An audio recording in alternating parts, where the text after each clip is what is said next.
레위기 25장. 여호와께서는 시내산에서 모세를 통하여 이스라엘 백성에게 이렇게 말씀하셨다. 너희는 내가 주는 땅에 들어가거든 7년마다 한 해씩 땅을 묵혀 나 여호와 앞에서 안식년으로 지켜라. 너희가 6년 동안은 밭에 파종을 하고 포도원을 가꾸어 포도를 따낼 것이나 7년째에는 땅을 완전히 묵혀 나 여호와 앞에서 쉬도록 하라. 이 해는 안식하는 해이므로 밭에 씨를 뿌리거나 포도원을 가꾸어서는 안 된다. 너희는 저절로 자란 곡식을 추수하지 말며 가꾸지 않은 포도나무에서 저절로 맺힌 포도송이도 거두어들이지 말아라. 이것은 땅을 위한 안식년이기 때문이다. 그리고 안식년에 밭에서 저절로 자란 농산물은 너희와 너희 종들과 너희가 고용한 품꾼과 너희 중에 사는 외국인과 너희 가축과 들짐승이 자유로이 먹게 하라.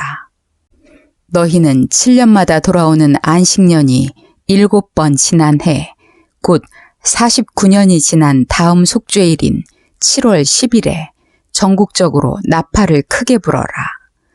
너희는 50년째가 되는 해를 거룩한 해로 정하고 너희 땅에 사는 모든 백성에게 자유를 선포하라. 이 해는 너희가 지켜야 할 희년이다.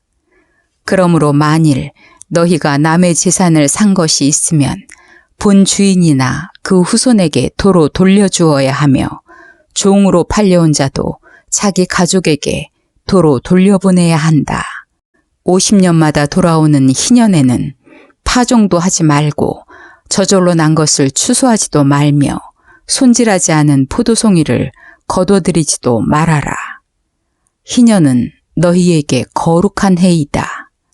그러므로 너희는 미리 비축해둔 밭의 농산물만 먹어야 한다. 희년이 되면 너희는 팔려온 종이라도 자기 집으로 돌려보내고 남에게 산 재산도 본래의 주인에게 돌려주어야 한다. 너희는 땅을 사고 팔 때 서로 속이지 말아라. 그 값은 다음 희년까지 남은 횟수를 계산하고 이용 가치를 따져서 결정해야 한다. 만일 다음 희년까지 남은 횟수가 많으면 값을 많이 받고 남은 횟수가 적으면 값을 적게 받아야 한다. 그러므로 사고 파는 가격은 다음 희년까지의 남은 횟수와 수확량에 비례한다. 너희는 값을 서로 속이지 말고 너희 하나님을 두려워하라. 나는 너희 하나님 여호와이다.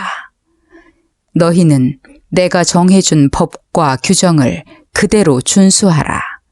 그러면 너희가 그 땅에서 안전하게 살 것이다.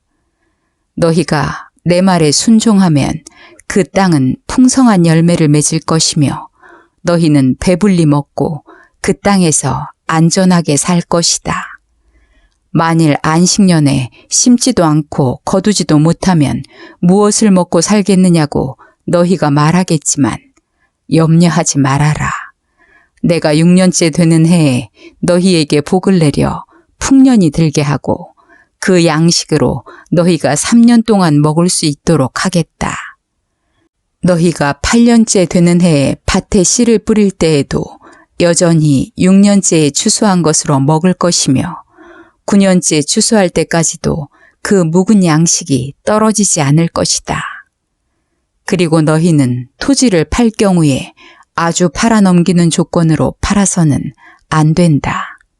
이것은 토지가 너희 것이 아니라 내 것이며 너희는 다만 그 토지를 사용할 수 있도록 허락받은 소작인으로 나와 함께 있는 나그네에 불과하기 때문이다.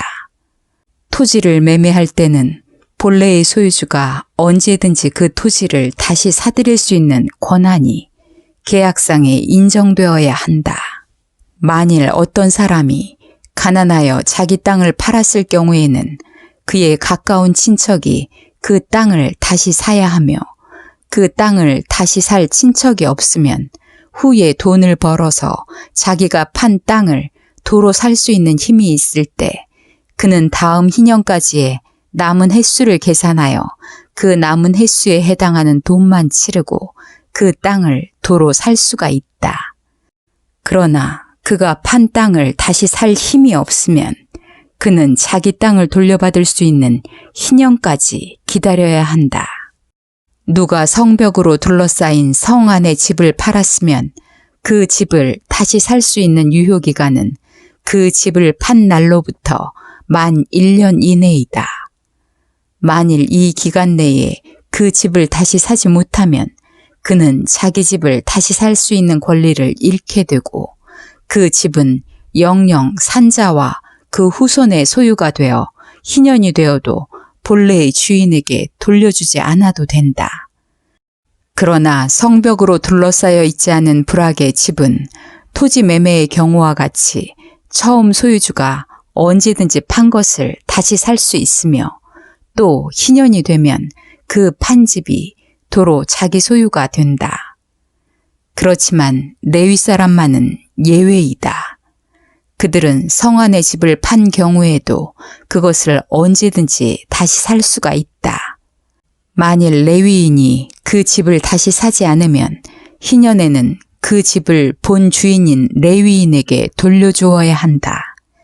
이것은 레위 지파가 그들 성내의 집과 그 주변의 땅 외에는 다른 지파와 같이 유산으로 물려받을 땅이 없기 때문이다. 그러나 레위인들은 그들 성 주변에 있는 밭이 그들의 영원한 재산이므로 절대로 팔아서는 안 된다. 만일 너희 동족 가운데 너무 가난하여 먹고 살 길이 막연한 자가 있거든 너희는 그를 도와 갈 곳이 없는 나그네처럼 여겨 한 집에 데리고 살아라. 너희는 너희 하나님을 두려워하며 그 사람을 형제처럼 여기고 그에게 빌려준 돈에 대해서도 이자를 받지 말아라. 너희는 그에게 이자를 받을 셈으로 돈을 빌려주지 말고 밥을 먹여준다고 해서 무슨 이득을 바라서도 안 된다. 나는 너희에게 가나안 땅을 주고 또 너희 하나님이 되기 위해서 너희를 이집트에서 인도해낸 너희 하나님 여호와이다. 만일 너희 동족이 가난하여 너희에게 몸을 팔거든 너희는 그를 노예처럼 부려먹지 말고 품꾼이나 잠시 너희 집에 몸붙여 사는 나그네처럼 여겨 희년까지만 너희를 섬기게 하라. 희년이 되면 그와 그 자녀들은 너희를 떠나 그의 가족과 조상의 소유지로 돌아가게 하라. 이스라엘 백성은 내가 이집트에서 인도해낸 나의 종이다. 그러므로 너희 동족이 노예로 팔려가는 일이 있어서는 안 된다. 너희는 그를 가혹하게 부려먹지 말고 너희 하나님을 두려워하라. 만일 너희가 종이 필요하면 너희 주변에 사는 이방 민족 중에서 사올 수 있고 또 너희 가운데 사는 외국인의 자녀 중에서도 살 수 있다. 그들이 너희 땅에서 태어났어도 너희 소유가 될 것이다. 또 너희는 그들을 너희 후손들에게 유산으로 물려줄 수도 있다. 그러나 너희가 너희 동족을 가혹하게 부려먹어서는 안 된다.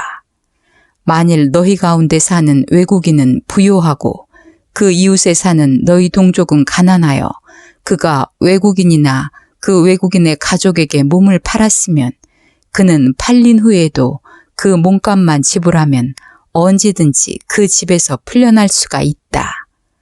이런 경우에는 그의 형제 중 한 사람이 그의 몸값을 지불하든가 아니면 그의 삼촌이나 사촌이나 그의 가까운 친척 중에서 누구든지 그의 몸값을 지불할 수 있다.